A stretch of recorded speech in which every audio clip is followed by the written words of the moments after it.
Before we begin, if you're enjoying these true stories from law enforcement, please take a moment to subscribe to the channel and hit that like button. It really helps us bring you more of these unsettling accounts from the forgotten corners of America. And I'm curious, where are you watching from tonight? Drop your location in the comments below. Now, let's get into this story from the Navajo Nation. My name is Marcus Zoe, and before I tell you this story, I served as a Navajo tribal police officer for over 15 years. I have never disclosed this to the public before.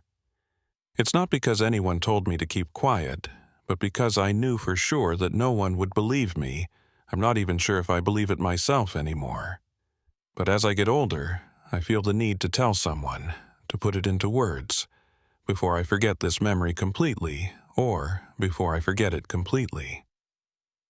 It was September of 1988, and I was working patrol out of the Kayenta district, covering the northern part of the Navajo Nation near Monument Valley. If you've never been there, it's hard to describe. Red sand, red rocks, blue sky that goes on forever. The land looks like it was carved by giants and left for us to wonder at. I'd grown up not far from there, in a small community near Window Rock. And even after 34 years, the landscape still took my breath away. I'd been on the force for 8 years by then. Before that, I'd done 2 tours in Vietnam, came back in '73 with a head full of nightmares and a need to do something useful with my life. Policing the nation felt right. Our people needed officers who understood the culture, who spoke the language, who knew that sometimes the old ways and the new laws didn't quite fit together. I tried to be that bridge. That September evening, I was on a routine patrol, driving the back roads between Kayenta and the Utah border. The sun was going down, painting the mesas in shades of orange and purple. I had my window down, enjoying the cool air that comes when the desert lets go of the day's heat. My radio was quiet, just occasional chatter from dispatch, nothing urgent. It was the kind of shift where you could think, where the silence felt like a companion rather than an absence. I was about 15 miles from the nearest paved road when I saw it. A building, a chapter house from the look of it. Single-story, cinder block construction, flat roof. The kind of community center you'd find in any of the 100-plus chapters across the nation. There was a parking lot with a few trucks, lights on inside, and smoke coming from a stovepipe chimney. I slowed down, confused. I knew this area. I'd driven this road dozens of times, and there had never been a building here. I checked my map, the paper one I kept on the passenger seat. Nothing. I checked the patrol area guide. Nothing. This location was supposed to be empty land, BIA grazing lease, no structures. But there it was, solid and real, with people inside. I pulled into the lot and parked next to an old Ford pickup that looked like it was from the 50s, which was strange because people on the res drove old vehicles, sure, but this one looked brand new. No rust, no dents, fresh paint, like it had just rolled off the lot. I got out of my unit and approached the building. The front door was propped open, and I could hear voices inside, speaking Navajo, a meeting of some kind. I stepped onto the porch and knocked on the door frame. "Yati," I called out. "Hello?" The voices stopped. I stepped inside and found myself in a large meeting room. About 20 people were seated in folding chairs arranged in a circle. At the front, behind a wooden table, sat 3 elders. Men in their 60s or 70s, wearing wool suits and bolo ties, their hair pulled back in traditional tsiyil. They were staring at me. Everyone was staring at me. "Ya'ati," I said again. "I'm Officer Marcus Zoe, Navajo Tribal Police, Kayenta District. I'm sorry to interrupt. I saw this building and I don't have it on my maps. Can someone tell me what chapter this is?" Silence. The people exchanged glances. Some of the women pulled their shawls tighter around their shoulders. A child in the back started crying and was quickly hushed. One of the elders at the front table stood slowly. He was tall, thin, with deep lines carved into his face and eyes that looked like they'd seen 100 years of sorrow. "Tribal police," he repeated, his voice careful. "From Kayenta." "Yes, sir." "What year do you come from?" The question didn't register at first. "I'm sorry?" "The year." "What year is it where you come from?" I felt something cold settle in my stomach. "It's 1988, sir. September 15th, 1988. The room erupted. People started talking all at once, some standing, some backing away from me. The elder at the table raised his hand, and slowly the noise subsided. "1988, he said quietly. He looked at the other two elders, then back at me. "Son, I need you to stay calm. What I'm about to tell you is going to be difficult to understand." "Sir, I don't—" "This is the Sebitai chapter house. The year is 1934. You've come a long way, Officer Tso. We've been expecting you." I actually laughed. I'm not proud of it, but I did. 1934? That's not possible. This building wasn't here an hour ago. I've driven this road. "This building has been here since 1932, the elder interrupted. "But it doesn't always stay in the same time it moves. Or perhaps time moves around it. We don't fully understand how it works, but we know that sometimes people from other times find their way here, and we know that an officer would come, a Navajo police officer from the future. We've known for 2 years. How? How could you possibly know that?" The elder gestured to a young woman sitting near the wall. She stood and brought over a piece of paper, yellowed and brittle. She handed it to me carefully, like it might crumble. It was a drawing, simple, done in pencil, but unmistakable. A man in a uniform that looked like mine, standing in front of a vehicle that looked like my patrol unit. Below the drawing, in neat handwriting, were the words, "The officer from the future. He will come in September, when the corn is ready. He will be confused. Help him understand." "Who drew this?" I asked, my voice barely above a whisper. "You did," the elder said. "Or you will. We found it here, in this chapter house, in 1932 when we first opened the building. It was waiting for us." I looked at the drawing again. The style was like mine. I'd always been a doodler, filling the margins of my notebooks with sketches, but I hadn't drawn this, not yet. "I need to leave," I said. "I need to get back to my vehicle and radio for help." "You can try," the elder said.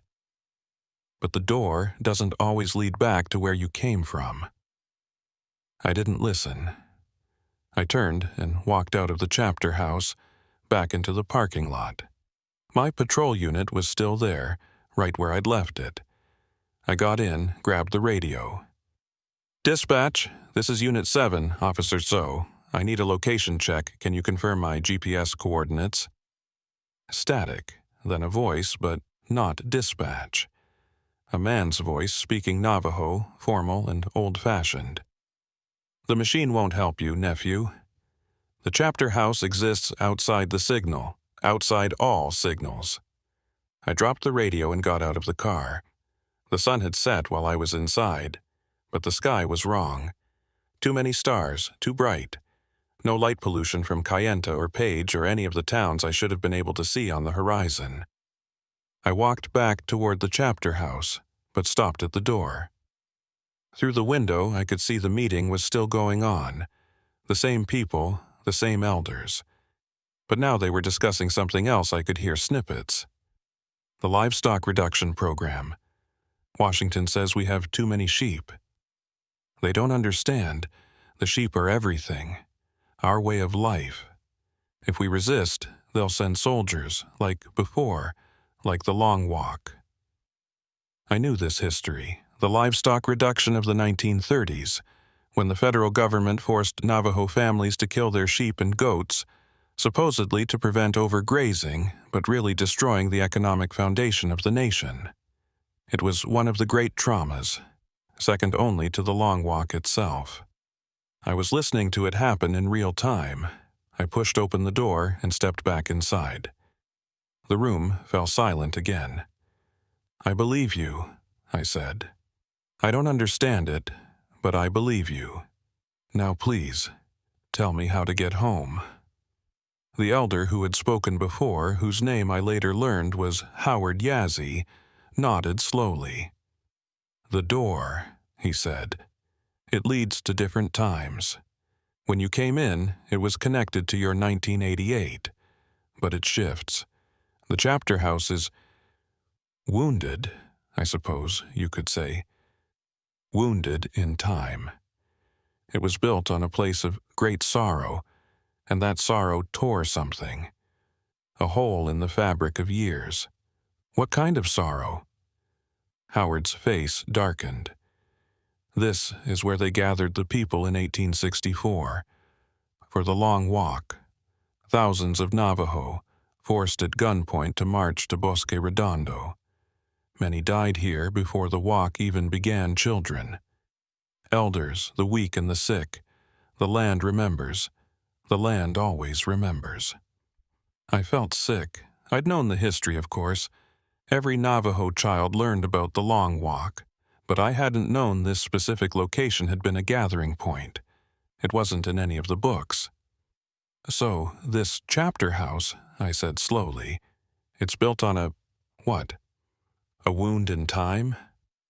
The old people would say the earth is crying here, crying so hard that the tears flow backward and forward, mixing the years together. The chapter house sits in those tears. Sometimes it's in one year, sometimes another, and sometimes people slip through. How do I slip back?" Howard shook his head. "We don't know.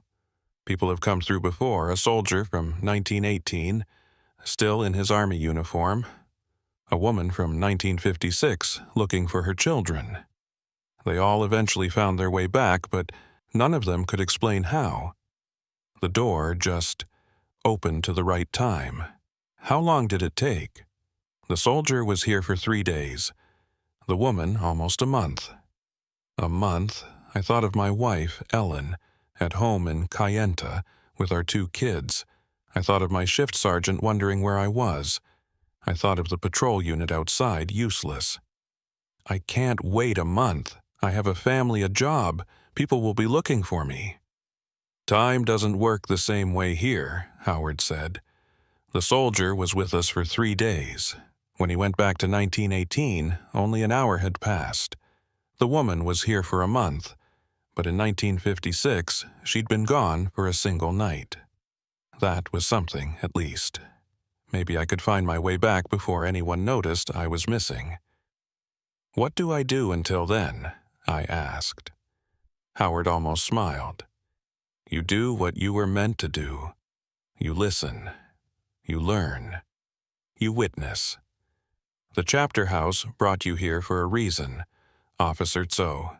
Maybe that reason is to understand your people's history in a way no book could ever teach you." I spent that night in the chapter house, sleeping on a cot in the back room, while the 1934 meeting continued.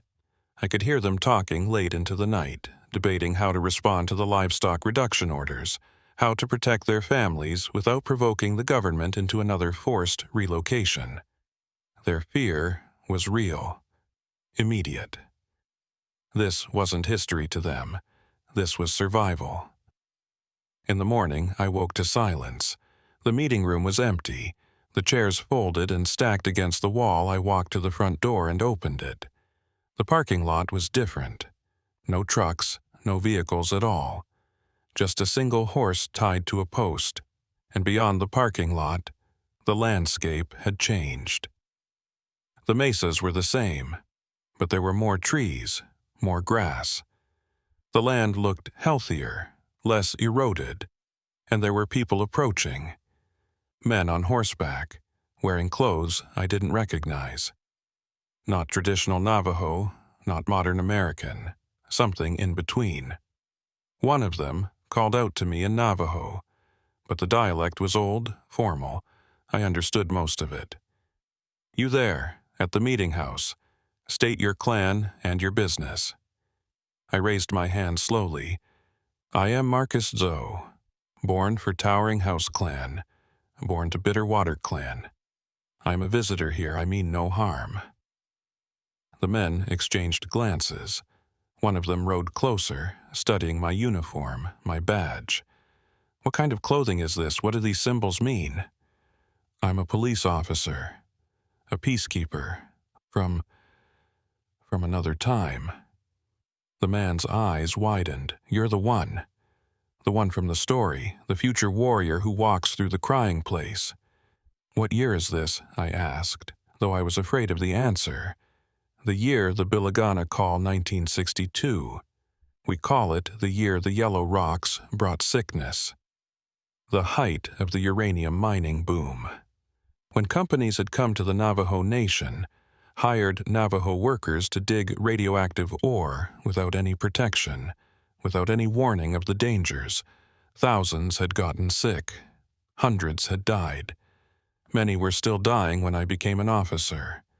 I was standing in the middle of another tragedy, another wound in my people's history. "The chapter house," I said. "It's still here?" The man nodded. "It's always here. It never left, but it's not always now." He extended his hand to help me onto his horse. "Come. The council will want to speak with you. They've been waiting." Waiting? How could they know I was coming? The man smiled sadly.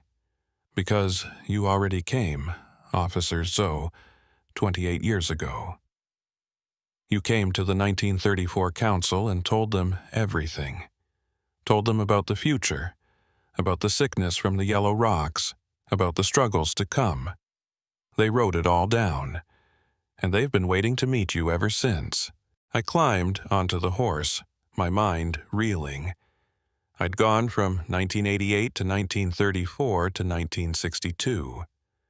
The chapter house was moving through time, or I was, and somehow I was leaving footprints in every era I visited. I was becoming a legend, a story that my own people told to each other across the decades.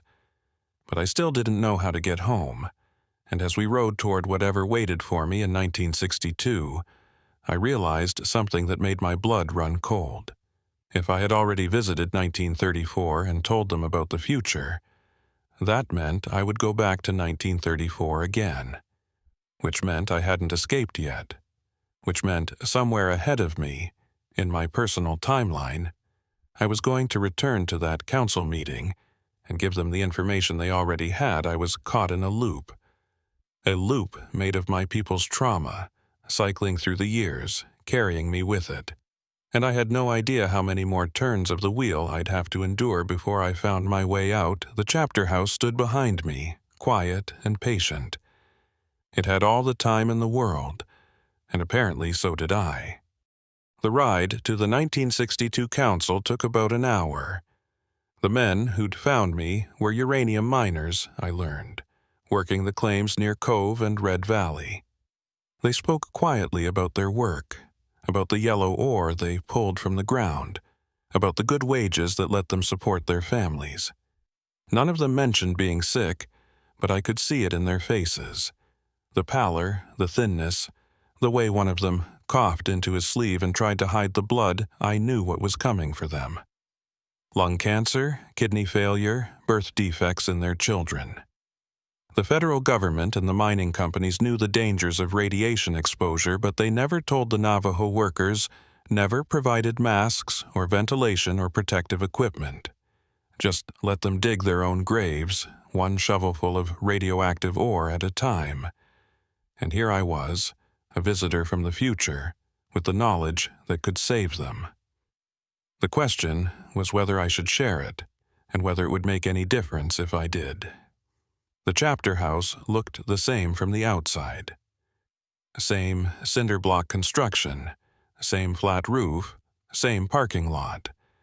But there were more vehicles now, newer models from the late 50s and early 60s, and there were more people, gathered in clusters, talking urgently. A woman approached as I dismounted.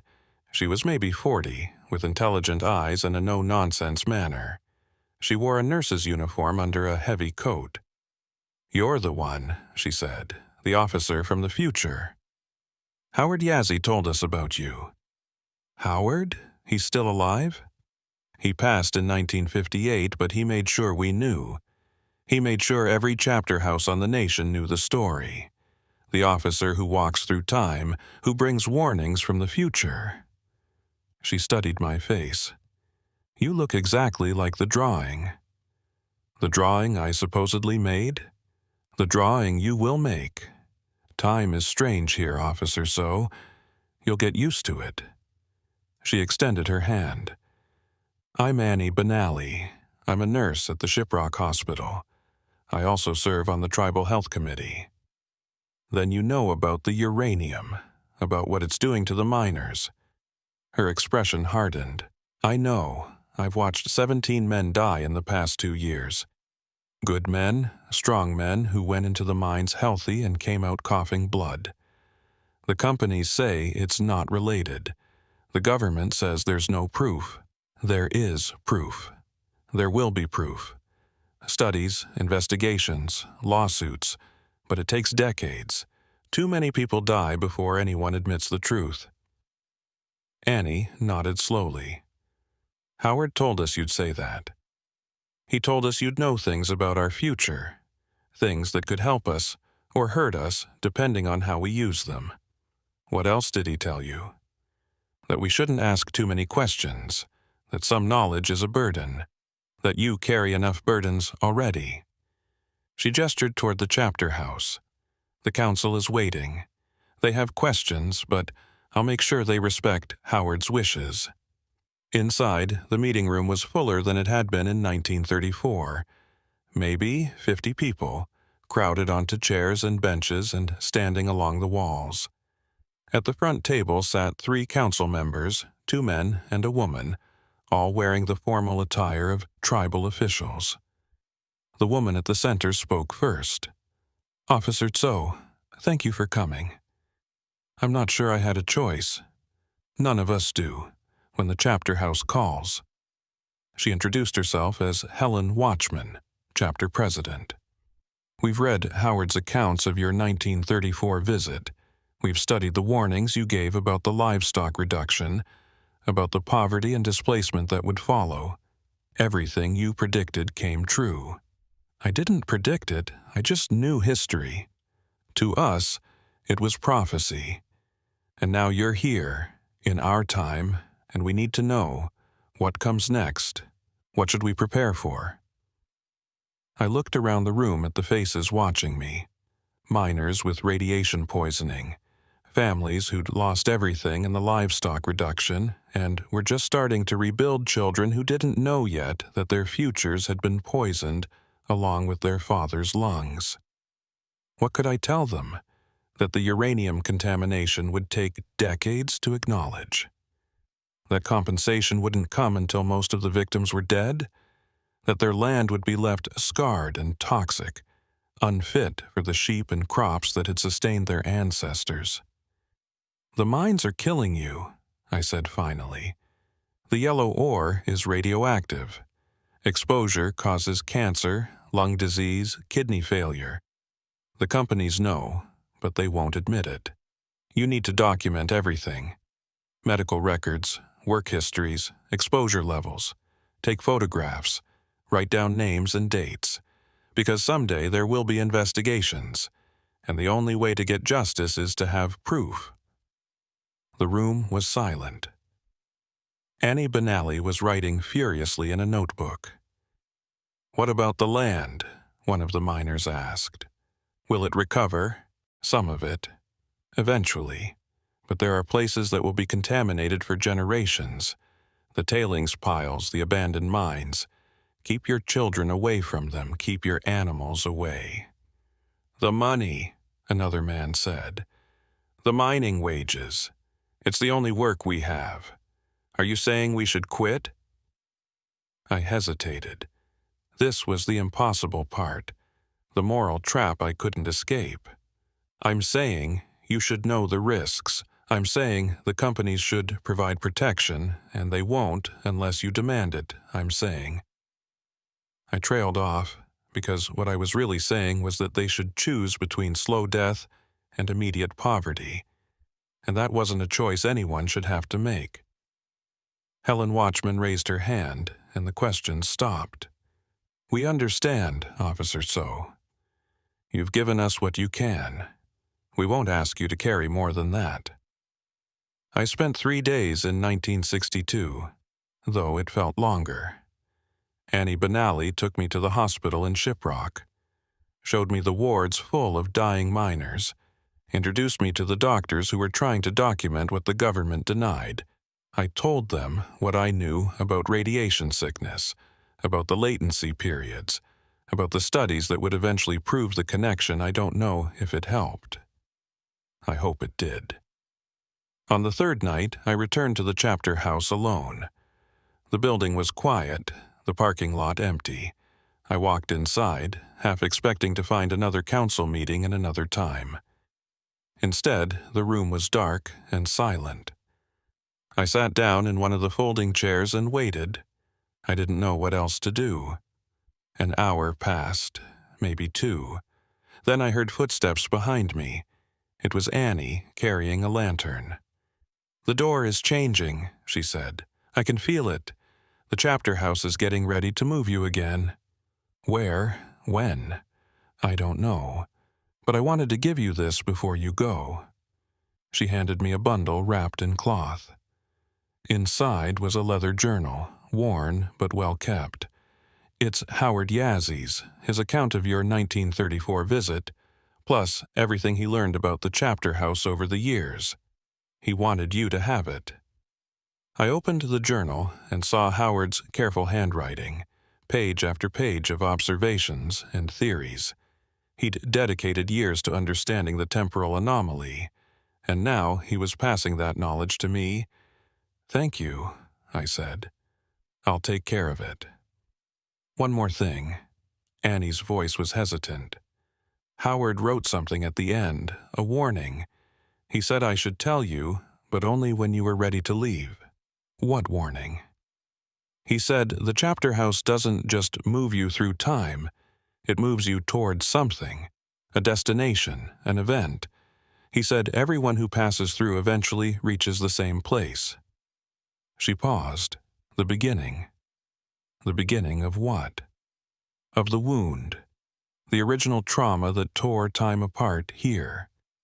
Howard believed that to escape the chapter house you have to witness it. You have to go all the way back to 1864, to the Long Walk, and see what happened with your own eyes. I felt cold despite the warm night air.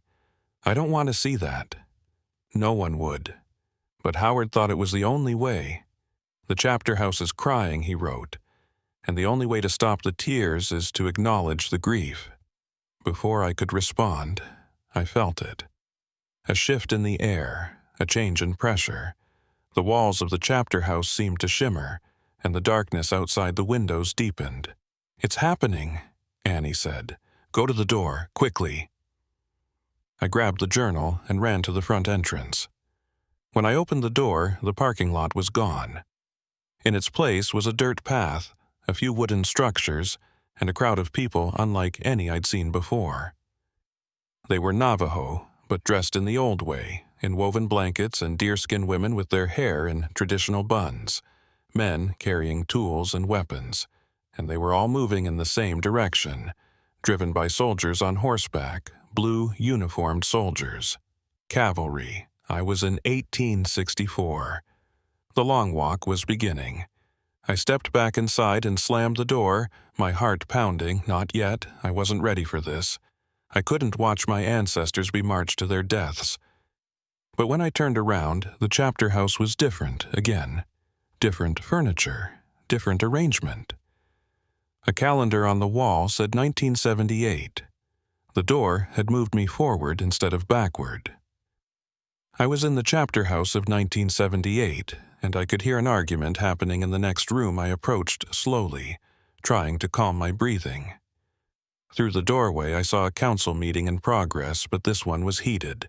Angry people were on their feet, shouting, "The government has no right to tell us how to manage our land.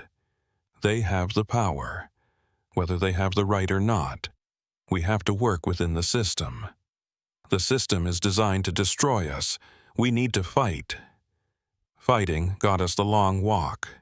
Is that what you want? Another forced march?" I recognized the argument. This was 1978, the era of Red Power and the American Indian Movement. Tribes across the country were demanding sovereignty, self-determination, an end to federal paternalism. On the Navajo Nation, the debate was fierce. Work within the system or burn it down. A woman at the front table saw me standing in the doorway. Her eyes went wide. "It's him," she said, and the room fell silent. The officer from the timeline, Howard's prophecy. Suddenly, everyone was staring at me again, but this time the reactions were mixed. Some faces showed awe, others suspicion. A young man in a red headband pushed forward. "So, you're the one, the cop who walks through time."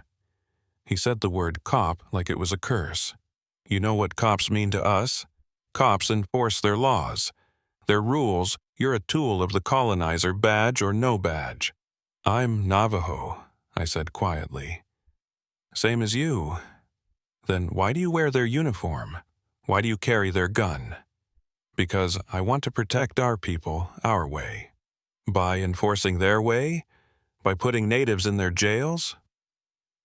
I didn't have an answer that would satisfy him. He wasn't wrong, not entirely. The tension between tribal sovereignty and federal law enforcement was real, and I lived it every day. I believed in what I did, but I also knew the system I served was built on foundations that had tried to destroy us. The chapter president, an older man with gray braids and a calm voice, intervened. "That's enough, Leonard. The officer is here for a reason the chapter house brought him, just like Howard said it would." "Howard was an old fool who believed in ghosts and magic," Leonard said. "Howard predicted the uranium sickness 20 years before it happened. He predicted the relocation, the poverty, the cultural destruction. Everything he said came true because this man told him it would." The president looked at me. "What do you have to tell us, Officer Tso? What's waiting in our future?" I thought about what to say. In 1988, the sovereignty movement had made real gains. Tribal courts had more authority. The Indian Self-Determination Act had given nations more control over federal programs. But there were still struggles ahead, still battles over water rights and sacred lands and jurisdiction. "You win," I said finally. "Not everything, not all at once, but you win more than you lose. Sovereignty gets stronger. Tribal courts get more power. It takes time, and it takes fighting within the system and outside it, but things get better." Leonard snorted. "Things get better? That's your prophecy? Things get better?" "Yes. Slowly, painfully, with setbacks and compromises, but better. The nation survives. The culture survives. The language survives. In 1988, we're still here. We're still Navajo." The room was quiet. I could see people weighing my words, some reassured, others skeptical. The president nodded slowly. "Thank you, Officer Tso. I know that's not the kind of prophecy people want. They want certainty, victory, an end to struggle. But maybe the truth is better. Maybe knowing we survive is enough." "It has to be," I said, "because it's all I can give you." I stayed in 1978 for 2 days. I talked with the council members, with activists like Leonard, who challenged everything I believed about my work, with elders who remembered the old ways and worried they were being forgotten. I learned more about my people's recent history in those 2 days than I had in years of living through it. On the second night, I went to the chapter house alone and opened Howard's journal. I read his theories about the temporal wound, about how trauma could tear holes in time, and I read his final entry written just before he died in 1958. The officer will resist going back to 1864. Everyone does. The long walk is our greatest wound, and no one wants to witness it. But he must. The chapter house demands a witness, someone to see the suffering, to acknowledge it, to carry it forward. That's how the wound heals. That's how the crying stops. He has to go back to the beginning and see it with his own eyes. Only then will the door open to his home. I closed the journal. I didn't want to go to 1864. I didn't want to see the soldiers, the forced march, the death and suffering. I knew the history, I'd learned it in school, and from my grandmother's stories wasn't that enough? But I knew it wasn't. Knowing wasn't the same as witnessing. Reading about trauma wasn't the same as standing in it. The chapter house had been moving me backward 1988 to 1934 to 1962 to 1978. That wasn't a straight line, but it was circling, spiraling toward the center. Toward 1864, toward the wound that had started everything. I stood up and walked to the door. I put my hand on the handle. "Okay," I said to the empty room. "I'm ready. Take me back." I opened the door and I stepped into hell. The first thing I saw was smoke. The second thing I heard was screaming. The third thing I smelled was blood. I was standing outside the chapter house, but the chapter house was different now. Older, rougher, barely more than a wooden shelter, and all around it, chaos. Hundreds of Navajo people were being herded into a makeshift camp by soldiers on horseback. Families clutched their children and their belongings, what little they'd been allowed to bring. Old people stumbled and fell and were kicked back to their feet. Animals cried out as they were slaughtered, the sheep and horses that couldn't make the journey. This was the gathering before the long walk. This was where my ancestors had been collected like cattle, before being marched 300 miles to a concentration camp in New Mexico, and I was standing in the middle of it, wearing a police uniform, carrying a badge and a gun. A soldier spotted me and rode over. His rifle pointed at my chest. "You there! Identify yourself." I raised my hand slowly, my mind racing. "My name is Marcus Zoe. I stopped. I'm a what? A police officer? That wouldn't mean anything to him, a Navajo? Then I'd be thrown in with the others, marched to Bosque Redondo, probably killed along the way. "I'm a translator," I said, "sent from Fort Defiance to help with the relocation." The soldier studied me suspiciously. "You don't look like any translator I've seen. And that uniform, I've been working with the Navajo for years. I dress like them to gain their trust." The lies came easier than I expected. "I can help you communicate, make the process smoother." The soldier lowered his rifle slightly. "We could use a translator. These savages don't understand a word we say." I bit back my response and nodded. "Show me where I can help." He led me into the camp, and I walked among my people in their darkest hour. I saw the fear in their eyes, the confusion, the despair. Children crying for parents who'd been separated from them. Elders sitting in the dirt, too weak to stand, waiting to be left behind to die.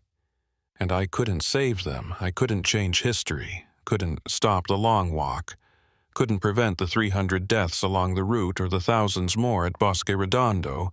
All I could do was witness. Howard Yazzie had been right. This was what the chapter house demanded. Not a hero to rewrite history, but a witness to remember it. I spent 7 days in 1864. 7 days of horror, of suffering, of watching my people lose everything. I helped where I could, translating orders so families could stay together, sneaking food to the sick and elderly, carrying children who couldn't walk. On the 7th day, I went back to the chapter house. It was still there, that rough wooden shelter. Now, standing at the edge of the emptied camp, everyone was gone, marched east toward Bosque Redondo. The land was silent. I walked inside, and I finally understood what I had to do. The chapter house had shown me the full arc of Navajo suffering the long walk. The livestock reduction, the uranium poisoning, the sovereignty struggles. Wounds upon wounds, trauma echoing through generations. But it had also shown me survival, council meetings in 1934, resistance in 1962, activism in 1978. My people fighting back, adapting, enduring. The wound was deep, but it wasn't fatal. I pulled out Howard's journal and a pencil, and I started to write. I wrote down everything I'd seen, everything I'd learned. I wrote warnings for 1934 about the livestock reduction. I wrote warnings for 1962 about the uranium mines. I wrote encouragement for 1978, telling them the struggle was worth it. And I drew a picture, a man in a police uniform, standing in front of a vehicle from the future. The officer from the timeline, the witness, the legend. I left the journal in the chapter house, knowing that Howard Yazzie would find it in 1932, 2 years before our first meeting, knowing that my words would travel backward in time, giving my people the knowledge to prepare, to survive, to endure. The loop was complete. I walked to the door of the chapter house and opened it. On the other side was 1988, my patrol unit, sitting in the parking lot, the sun setting over Monument Valley home. But as I stepped through, I heard Howard Yazzie's voice one last time, echoing from somewhere in the folds of time. You've witnessed the wound, Officer So. You've closed the loop. But you haven't finished the story. The chapter house has one more thing to show you. The cost of what you've done. The door closed behind me. And when I looked at my patrol unit, I saw that it was different. Newer model, different number on the door. And when I looked at my hands, I saw they were older, wrinkled, spotted with age. I wasn't in 1988, I was somewhere else, somewhen else, and I had no idea how to get back to my family. I stood in the parking lot, staring at my hands. They were my hands, the same scars, the same shape, but decades older. The skin was thin and spotted, the knuckles swollen with arthritis. I was an old man. The patrol unit in front of me confirmed it. The design was different, more modern, with equipment I didn't recognize. The unit number was different too, and when I looked at the badge on my chest, it wasn't my badge. The name tag said Begay. The badge number was wrong. Everything was wrong. But I was still wearing a Navajo tribal police uniform. Still standing outside the chapter house in Monument Valley. Still a cop. I walked to the patrol unit and looked at myself in the side mirror. The face staring back was mine, but old. 70, maybe older. White hair, deep wrinkles, eyes that had seen too much. How long had I been gone? What had happened to Ellen, to my children, to my life? The radio in the unit crackled. Unit 12, what's your status? I reached through the window and grabbed the handset, my old hands fumbling with the unfamiliar equipment. This is Unit 12. I need a time check. Time is 1847 hours. You okay out there, Marcus? You sound strange. Marcus, they knew my name, but the badge said Begay. I'm fine, just need a minute. I released the handset and tried to think. The chapter house had moved me again, but not to another historical era. It had moved me forward, into my own future. A future where I was still a tribal police officer, still patrolling Monument Valley. But decades older, the chapter house door opened behind me, and a young woman stepped out. She was wearing a tribal police uniform, her badge gleaming in the sunset light. She looked at me with a mixture of respect and concern. "Officer Tso, are you all right? You look like you've seen a ghost. What year is it?" She frowned. "It's 2024, sir. Are you feeling okay? Do you need me to call someone?" 36 years in the future, I jumped from 1864 to 2024 in a single step. "I'm fine," I lied. "Just disoriented." The chapter house does that sometimes. The young woman nodded, her expression shifting to understanding. "So, it's true. You're the one. The officer who walks through time. I thought it was just a legend." "What legend?" "Officer Marcus Tso, the temporal witness. They say you visited every era of Navajo history, from the Long Walk to the present day. They say you left messages for our ancestors, warnings that helped us survive." She studied my face. "I'm Officer Naomi Begay. I've been assigned to this patrol route for 2 years. The elders told me I might meet you someday, but I didn't believe them." The badge, the name tag. This was her patrol unit, not mine. I was just a passenger in this timeline, an old man wearing the wrong uniform. "Naomi, I need to understand what's happening. In my timeline, it's 1988. I have a wife, 2 children. I've been moving through the chapter house for what feels like a few weeks, but here, it's 2024.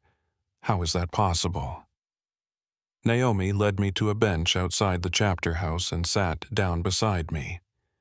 "The elders say time works differently for you. You've been appearing throughout Navajo history for over a century, but you've never aged the way you should. They say the chapter house keeps you preserved, moving you through the timeline to witness what needs to be witnessed. But I have aged. Look at me. You've aged in here," she said, tapping her chest. "In your heart, in your spirit. The body is just catching up." She paused. "The elders also say there's a cost, that the chapter house takes something from everyone who passes through. Time, memory, connections, the things that tie us to our own lives. Ellen, my children. I could barely remember their faces now. The years I'd spent in other eras had blurred my memories, worn them down like rocks in a stream. How do I get back? To 1988, to my family? I don't know. No one does. But the elders might have answers. There's a gathering tonight at the chapter house people who've studied the temporal wound, who've dedicated their lives to understanding it. They've been waiting for you." That night, I sat in the chapter house with a circle of elders, historians, and medicine people. Some were old enough to remember the stories their grandparents had told about me. Others had spent decades researching the phenomenon, collecting accounts from every era I'd visited. A woman named Dr. Clara Nez, a physics professor from Diné College, explained their current understanding. The chapter house sits on a convergence of temporal fractures, created by the concentrated trauma of the Long Walk. When you first entered in 1988, you became entangled with these fractures. Your consciousness now exists in a state of quantum superposition, present in multiple eras simultaneously. "That's not an explanation," I said. "That's just words. You're right, we don't fully understand it. But we know this. The chapter house serves a purpose. It creates witnesses, people who can see the full scope of Navajo history, who can carry that knowledge across time. You've done that. You've been to 1864, to 1934, to 1962, to 1978. You've seen our suffering and our survival. So why am I here? In 2024? What's left to witness?" Dr. Nez exchanged glances with the elders. "The cost. Howard Yazzie wrote about it in his journal, but we didn't understand until now. The chapter house doesn't just show you history. It takes you out of your own timeline.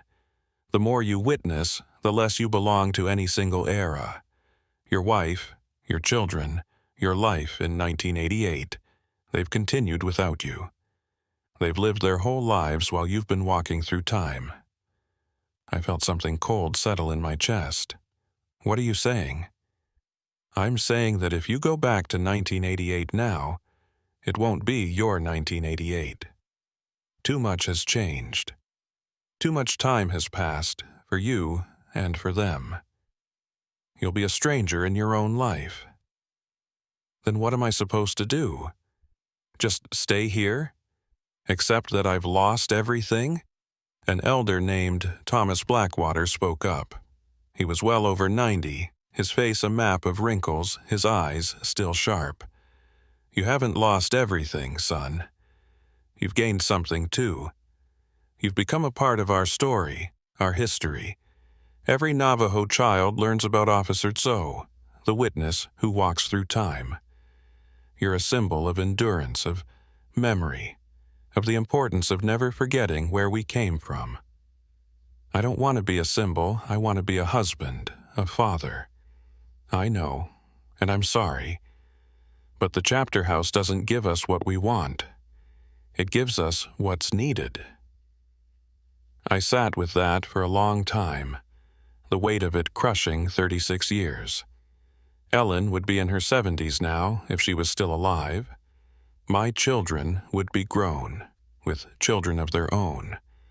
They'd lived entire lives without me, and I'd missed all of it. Naomi drove me to Kayenta the next morning.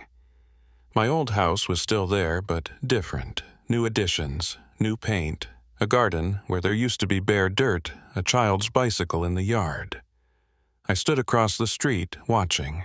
An old woman came out onto the porch, moving slowly with a cane. Ellen, my Ellen, but old now, white-haired and fragile. She looked up and saw me standing there. For a long moment, we just stared at each other across the distance of 36 years. Then she smiled, a sad smile, but real. She knew me. Even after all this time, she knew me. I crossed the street and walked up to the porch. We stood there, face to face, two old people who used to be young together. "Marcus," she said, "you came back. I'm sorry it took so long. The chapter house doesn't apologize for what it does. Neither should you." She reached out and touched my face, her fingers tracing the lines of age. "The children grew up wondering about you." I told them the stories, the legend. They didn't always believe me, but they never forgot you. Are they here? Daniel lives in Phoenix. He's a lawyer, works on water rights cases for the nation. Sarah is in Window Rock, teaches at the high school. They have children of their own, your grandchildren. Grandchildren. I had grandchildren I'd never met, born while I was walking through centuries of trauma. I don't know how to come back to this, I admitted. I don't know how to be part of a life that went on without me. Ellen took my hand. "You don't come back to it. You start from here. We're old, Marcus. We don't have much time left, but we have some. Let's use it." I stayed with Ellen for a week. I met Daniel and Sarah, awkward reunions with middle-aged strangers who had my eyes and Ellen's smile. I met my grandchildren who looked at me with curiosity and confusion, trying to reconcile the legend with the tired old man in front of them. It was good. It was painful. It was not enough, but it was something. On the 7th night, I felt the pull again. That shift in the air, that change in pressure, the chapter house was calling me back. "I have to go," I told Ellen. "I know. I've always known." She kissed me, gentle and sad. "Will you come back?" I don't know. I don't know how any of this works." "Then I'll do what I've always done. I'll wait and I'll hope." I drove to the chapter house alone. Naomi was there, waiting. "It's time," she asked. "It's time. Where will it take you?" "I don't know. Maybe back to 1988, maybe somewhere else. The chapter house does what it wants. I walked to the door and stopped. There was something I needed to do first. I pulled out Howard Yazzi's journal, now worn and battered from my travels through time. I'd carried it through 1864, through 1978, through 2024. It had been my guide, my companion. I handed it to Naomi. Keep this safe. Make sure the stories get told. Make sure people remember what happened here, in all the eras, the long walk, the uranium, the sovereignty struggles, all of it. I will. She held the journal carefully, reverently. What about you? What will you do? Finish it. Close the loop once and for all. The chapter house showed me the wound. Now I have to see if it's healed. I opened the door. This time, the parking lot was empty. No cars, no people, no 2024 or 1988 or any other era I recognized. Just red sand, red rocks, and the chapter house standing alone under an empty sky. I stepped through and closed the door behind me, and I heard a voice, Howard Yazzi's voice, coming from everywhere and nowhere. You've seen the history, Officer So. You've witnessed the trauma. Now comes the final question. Was it worth it? All the pain, all the loss, all the suffering across generations. Did we endure for a reason? Or is survival its own meaning? I didn't have an answer. I'd seen the horrors of the long walk, the slow death of the uranium miners, the struggles for sovereignty and self-determination. I'd seen my people beaten down again and again, but I'd also seen them get back up, build new lives on the ruins of the old, fight for their rights, their culture, their future, survive.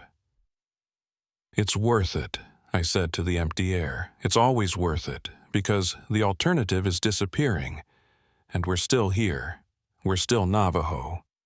The chapter house began to shake.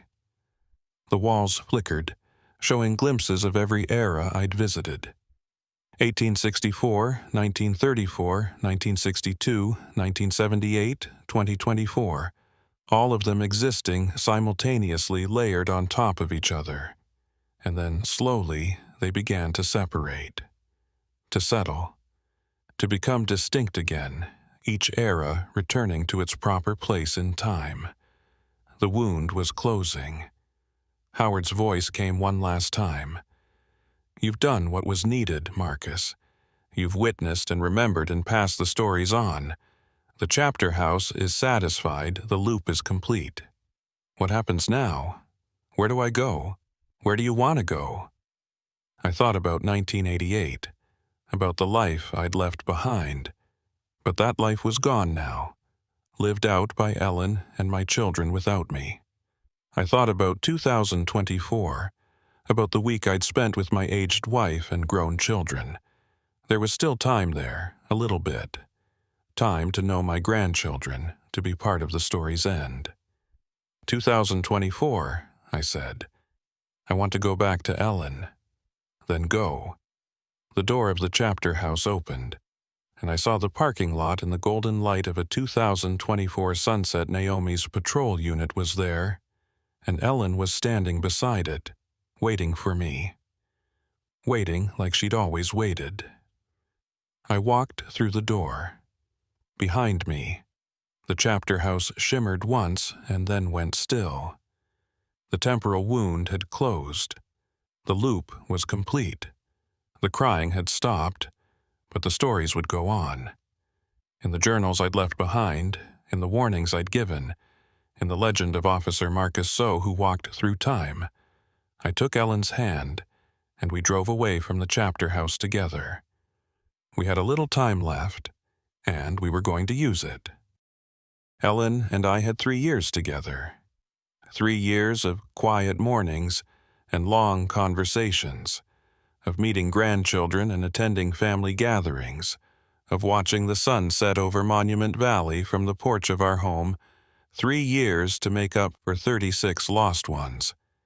It wasn't enough. It could never be enough, but it was what we had, and we were grateful for every day.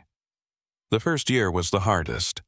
I had to learn how to be a husband again, how to be a father to grown children who'd lived their entire adult lives without me. Daniel was cautious at first, polite but distant. He'd been 12 when I disappeared, old enough to remember me but young enough that the memories had faded. Sarah was warmer, more willing to forgive, but I could see the questions in her eyes. Why did you leave? Why didn't you come back sooner? Why did you choose the chapter house over us? I didn't have answers that would satisfy them. How do you explain that you didn't choose to leave, that time itself had swallowed you? How do you apologize for missing birthdays, graduations, weddings, the birth of grandchildren? Some wounds don't heal with words. They only heal with presence, with showing up day after day, with proving that you're not going to disappear again. The grandchildren were easier. They hadn't known me before, so they had no expectations to disappoint. To them, I was just Grandpa Marcus, the old man with the strange stories who always had candy in his pockets and time to listen to their problems. I taught them how to track animals in the desert, how to read the weather by watching the clouds, how to find their way home by the stars. The things my grandmother had taught me passed down to another generation. Ellen and I didn't talk much about the lost years. We'd said what needed to be said in those first few days after my return, and after that, we focused on the present. She'd built a good life without me, a full life with friends and activities and purpose. I tried to fit into that life without disrupting it too much. Some days it worked. Some days I felt like a ghost in my own home, a visitor from another time who didn't quite belong. But we had each other. After everything, after 36 years apart, we still had each other. And that was more than I'd dared to hope for during all those years walking through time Ellen passed in the spring of 2027, peacefully, in her sleep. I was beside her, holding her hand, when she took her last breath. The doctors said it was her heart, that it had simply worn out after 84 years. I think it was more than that. I think she'd been holding on, waiting for me to come back, and once I did, once she knew I was home for good, she finally let herself rest. The funeral was held at the chapter house in Kayenta, the real one, the one that existed in normal time. Hundreds of people came to pay their respects. Ellen had touched many lives in her years on the reservation, and they all wanted to honor her memory. I stood at the front, accepting condolences, shaking hands. Trying to hold myself together, Daniel spoke at the service. He talked about his mother's strength, her resilience, her unwavering faith that I would come back someday. He talked about the years she'd spent alone, raising 2 children, building a career as a teacher, never giving up hope. When he finished, he looked at me with something I hadn't seen before. Not forgiveness, exactly, but understanding, acceptance. She never stopped loving you, he said quietly, so only I could hear. Every night, she'd look out the window toward Monument Valley and say goodnight to you. Even when everyone else thought you were dead, she knew you were still out there. I couldn't speak. I just nodded, tears streaming down my face. After the funeral, after the guests had gone and the food had been put away, I sat alone on the porch of our house. The sun was setting, painting the sky in shades of orange and red, the same colors I'd seen 1,000 times from this same spot. But now the chair beside me was empty. I was 83 years old. I'd walked through time, witnessed generations of my people's history, carried the weight of trauma and survival in my bones. I was tired, more tired than I'd ever been. I was ready to join Ellen, ready to rest. But the chapter house had other plans. 3 days after the funeral, I felt it. That shift in the air, that familiar tug in my chest. I was sitting on the porch, watching the stars come out one by one, and suddenly I knew the loop wasn't complete after all. There was one more thing left to do. I tried to ignore it. I'd given enough to the chapter house, sacrificed enough I wanted to stay here in this time, and live out whatever days I had left in peace, but the feeling wouldn't go away. It got stronger each night, a pull that I couldn't resist. On the 7th night, I got in my truck and drove to Monument Valley. I didn't tell anyone where I was going. Daniel and Sarah had their own lives, their own families. They didn't need to worry about their old father chasing ghosts in the desert. The chapter house was there, waiting. It always was. The building stood in the moonlight, solid and patient, the same cinder block structure I'd first seen in 1988, 39 years ago, from my perspective. A lifetime. The door was open. I walked inside and found a young man waiting for me. He was in his late 20s, wearing a brand-new Navajo tribal police uniform, the creases still sharp. His name tag said Yazzie. "Officer Zoe," he said.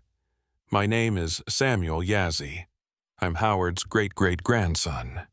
I studied his face, looking for traces of the old man I'd met in 1934. The eyes were the same. Sharp, intelligent, seeing more than they let on. I figured there was a connection. Howard's family has always been tied to this place. We've been the keepers of the story, the journals, the research, the theories. Everything Howard learned about the chapter house, we've preserved and added to. 4 generations of Yazzies trying to understand what you experienced. He paused, and trying to figure out how to end it. End it? I thought I already did. I closed the loop, witnessed the history, passed on the warnings. You closed your loop, but the chapter house is still here, still existing outside of normal time. Still waiting for the next person to wander in and get lost. Samuel's expression was serious. Last year, a hiker from Colorado stumbled into the chapter house and ended up in 1952. We got him out, but it took 3 weeks. The year before that, a geology student spent 6 months bouncing between 1941 and 1979. She still has nightmares. So it's still happening. People are still getting trapped. As long as the chapter house exists, it will keep happening. The temporal wound is healed, but the scar remains, and that scar is a doorway. I sat down in one of the folding chairs, feeling the weight of this news. I'd thought my work was done. I'd thought I could finally rest. What do you want me to do? Destroy it? I'm not sure that's possible, and even if it were, should we? The chapter house serves a purpose. It keeps the memory alive. We don't want to destroy it. We want to protect it, and protect the people who might wander into it by accident. Samuel sat down across from me. The chapter house needs a guardian, someone who can watch over it, guide people out when they get lost, keep the balance between remembering and moving forward. A guardian, someone who exists outside of time, someone who's already made the journey, paid the price, understands how it works. He looked at me steadily. Someone like you. I let out a long breath. You're asking me to give up whatever time I have left, to become part of the chapter house permanently. I'm asking you to consider it. The choice is yours. It's always been yours. I thought about Ellen, waiting for me somewhere beyond this life. I thought about Daniel and Sarah, finally starting to see me as their father again. I thought about my grandchildren, who were just getting to know me. But I also thought about all the people who might stumble into the chapter house in the years to come. Hikers, tourists, researchers, lost travelers. People who didn't know what they were walking into, who could lose years or decades the way I had. People who might not find their way back at all. I'd spent my whole career protecting people, first in Vietnam, then as a tribal police officer. It was who I was, what I was meant to do, and now I was being asked to do it one more time, in a way that would last forever. If I agree to this, I said slowly, what happens to me? Do I die? Do I become a ghost? We don't know exactly. The journals don't say. But the people who've encountered the chapter house over the years, they all describe feeling a presence inside, something watching over them, keeping them safe. We think that presence is you, or will be you. That doesn't make sense. How can I already be there if I haven't agreed yet? Samuel smiled. Time doesn't work the same way in the chapter house. You know that better than anyone. If you choose to become the guardian, you'll exist in all eras simultaneously, past, present, future. You'll always have been there even before you made the choice. I rubbed my temples, trying to wrap my head around the paradox. I'd experienced enough temporal strangeness to know that Samuel was right, but it still made my brain hurt. What about Ellen? Will I see her again? I don't know. Maybe your consciousness will expand beyond this world entirely. Maybe you'll find her waiting for you on the other side of time. Or maybe, he hesitated. Maybe the chapter house is the other side. Maybe being the guardian is its own kind of afterlife. I stood up and walked to the window, looking out at the moonlit desert. Monument Valley spread out before me, the same landscape I'd known my entire life. The same buttes and mesas that my ancestors had walked among for centuries. This was home. This land, this people, this history. It was worth protecting. It had always been worth protecting. Okay, I said. Show me what I need to do. Samuel led me to the center of the chapter house, to the exact spot where the temporal fractures converged. I could feel them, now that I knew what to look for. Thin places in reality, where different eras pressed up against each other like pages in a book. You need to anchor yourself to this spot, Samuel explained. Open yourself up to all the eras at once. Let your consciousness expand to fill the entire chapter house in all its iterations across time. How do I do that? The same way you did everything else in this place, you let go. Stop holding on to a single moment, a single timeline. Accept all of them as equally real. I closed my eyes and tried to relax. It was hard. My whole life I'd been taught to focus, to concentrate, to be present in the moment. Now I was being asked to do the opposite. I thought about 1864, about the long walk. I let myself feel it, the fear and the suffering, the determination to survive.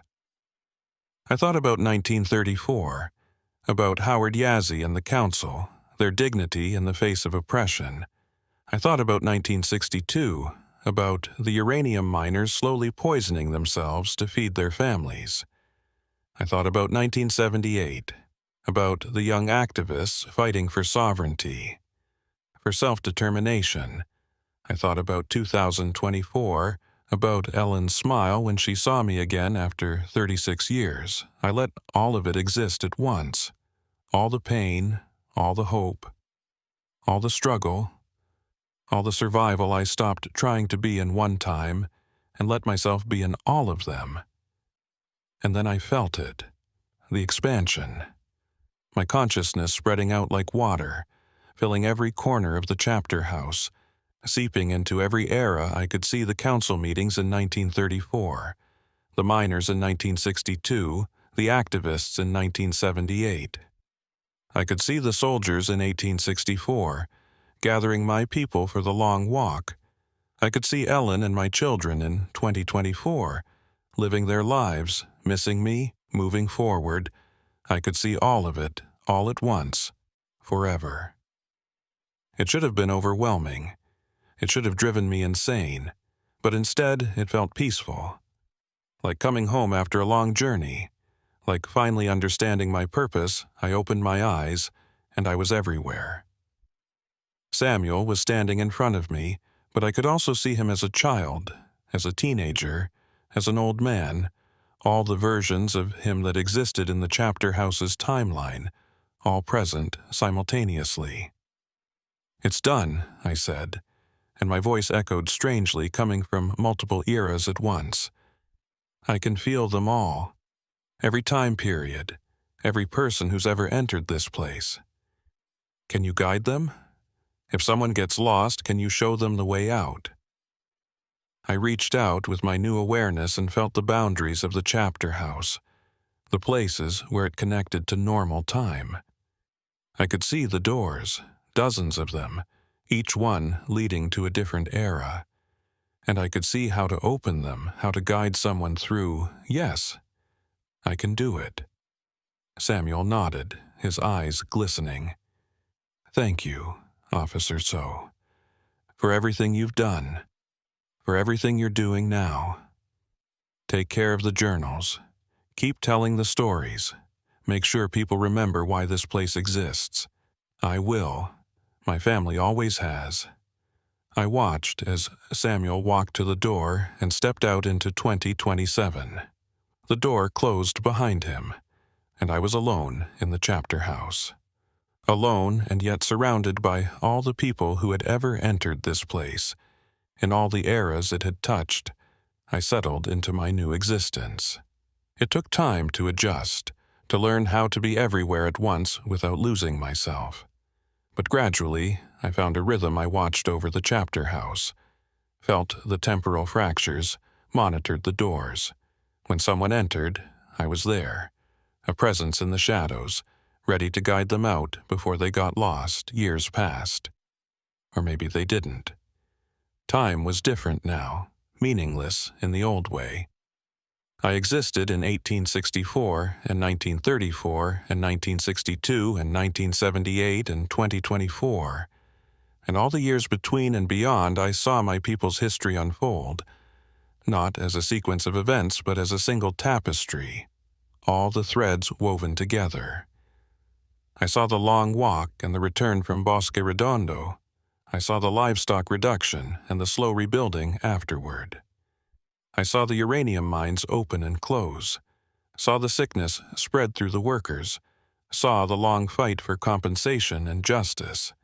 I saw the sovereignty movement rise, saw the nation take control of its own destiny, saw the language and culture survive against all odds. I saw it all, and I remembered it all, and I made sure no one else would forget. The legend of Officer Marcus Zoe continued to grow. People who entered the chapter house reported feeling a presence, a guiding hand that showed them the way out. They described hearing a voice, calm and reassuring, telling them not to be afraid. Some said they saw a figure in an old tribal police uniform, watching over them from the shadows. The stories spread across the reservation, from family to family, chapter to chapter. Officer So, the Time Walker. Officer So, the Witness. Officer So, the Guardian. I became part of the mythology, a spirit that protected anyone who wandered into the wounded places of time. I didn't mind. I'd always wanted to protect my people. Now I could do it forever. The young officer walked into the chapter house on a quiet Tuesday evening in 2031. She was responding to a call about a strange building that had appeared on a back road near Monument Valley, a building that wasn't on any map. Her name was Rebecca Sosi, and she'd been on the tribal police force for 3 years.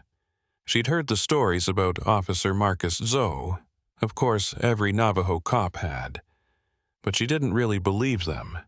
They were just legends, the kind of thing old-timers told around campfires to spook the rookies. The building looked normal enough from outside. Single-story, cinder-block construction, flat roof. A typical chapter house except for the fact that it shouldn't exist. She called in her location and stepped through the door. Inside, the meeting room was dark and empty. Folding chairs stacked against the wall, a table at the front, a calendar on the wall. She shone her flashlight on the calendar and felt her stomach drop. It said 1988. That was wrong. That was very, very wrong. She turned to leave, but the door was gone. Just a blank wall where the entrance had been. Rebecca's heart started pounding. She'd heard the stories, but she'd never believed them. Now she was living them. "Hello?" she called out, her voice echoing in the empty room. "Is anyone there?" Silence.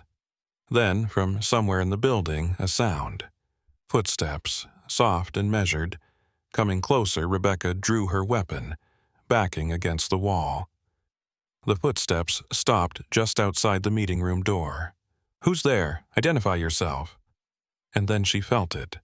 A presence, warm and reassuring, filling the room.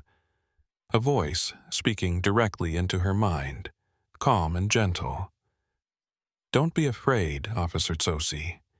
You're not trapped. You just took a wrong turn. I'm here to show you the way out." She spun around, trying to find the source of the voice. But there was no one there, just shadows and silence. "Who are you? Where are you?" "I'm the guardian of this place. I've been watching over it for a long time, longer than you can imagine." A figure began to materialize in the corner of the room. An old man in a tribal police uniform, the style from decades ago.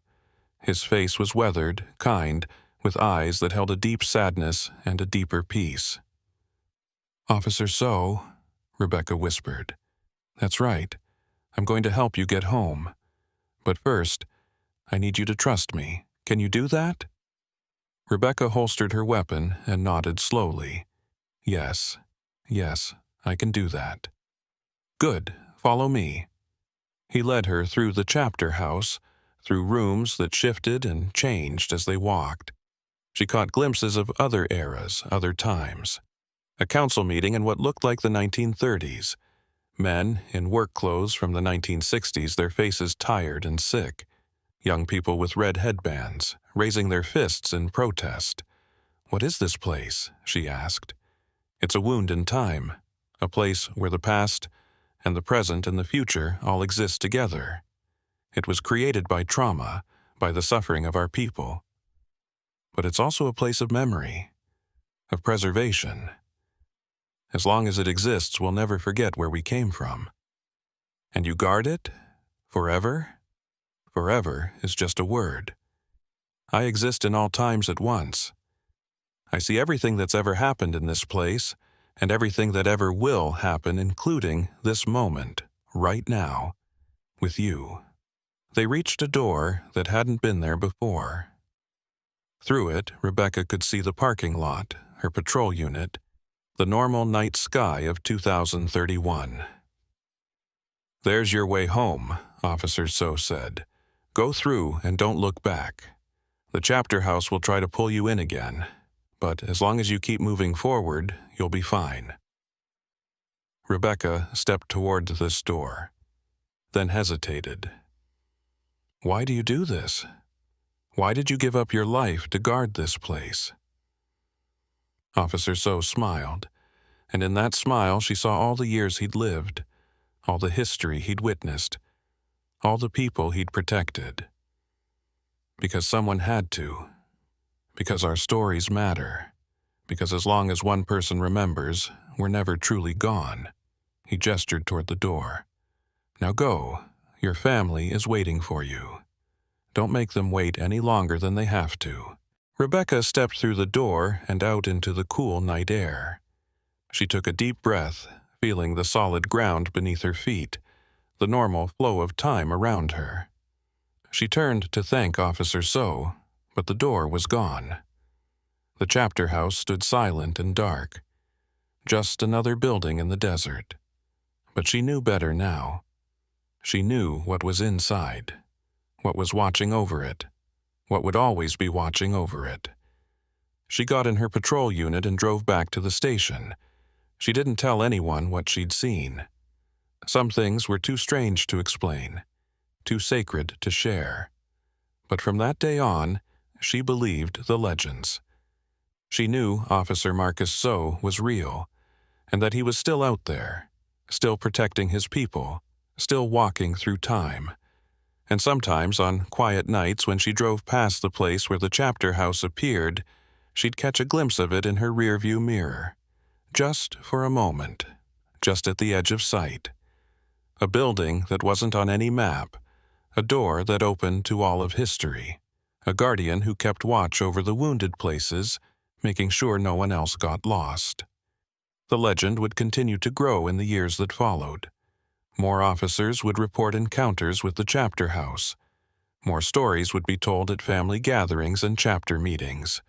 Officer Marcus Tso became part of Navajo mythology, a protector spirit like the hero twins, a figure of wisdom like Changing Woman. Some said he was a ghost. Some said he was an ancestor spirit. Some said he was just a story, a symbol, a way of teaching children about the importance of memory and sacrifice. But Rebecca Tsosi knew the truth. She'd seen him with her own eyes, felt his presence in that dark room, heard his voice guiding her home. He was real. He was watching. He would always be watching. In the chapter house, in all the chapter houses across all the eras, I watch and I wait. I see my people in 1864, beginning the long walk. I see the soldiers on horseback, the families clutching their children, the elders too weak to survive the journey. I see the strength it took to endure, to hold on to hope when hope seemed impossible. I see them in 1934, facing the livestock reduction. I see Howard Yazzie and the council trying to protect their community from another wave of destruction. I see the sheep being slaughtered, the way of life being dismantled, the determination to rebuild once again. I see them in 1962, working the uranium mines. I see the yellow ore, the dust in their lungs, the slow death that awaited them. I see Annie Benally and the other nurses documenting the sickness, fighting for recognition and justice. I see them in 1978, demanding sovereignty. I see the young activists and the traditional elders arguing about tactics, but united in purpose. I see the nation taking control of its own destiny, step by painful step. I see them in 2024 and 2031 and all the years beyond. I see my children and grandchildren and great-grandchildren living their lives on the land our ancestors fought to keep. I see Navajo doctors and lawyers and teachers and artists carrying our culture into the future. I see Ellen, young and beautiful, waiting for me to come home from patrol. I see her in all the years I missed, raising our children, building her career, never losing faith that I would return. I see her in our final years together, the joy and the sorrow, the love that never faded. I see all of it, all the time, forever. And I am at peace, because the story didn't end with me. It continued like it always does. Generation after generation, trauma after trauma, survival after survival, the wound heals, but the scar remains. And the scar is what makes us who we are. I am Officer Marcus Tso. I walked through time. I witnessed the history of my people. From the darkest moments to the brightest hopes, I carried their stories across the years, made sure they would never be forgotten. And now I guard the place where time is broken, the wounded place, the chapter house that exists in all eras at once. I watch over anyone who enters, guide them safely home, make sure no one else has to sacrifice what I sacrificed. This is my purpose, this is my peace, this is my story, but it's also our story. The story of the Navajo Nation, of everything we've endured and everything we've overcome. The story of survival, of resilience, of a people who refused to disappear. And as long as the chapter house stands, as long as I stand with it, that story will never be forgotten. We will always remember. We will always endure. We will always be here. Ahehi. Thank you.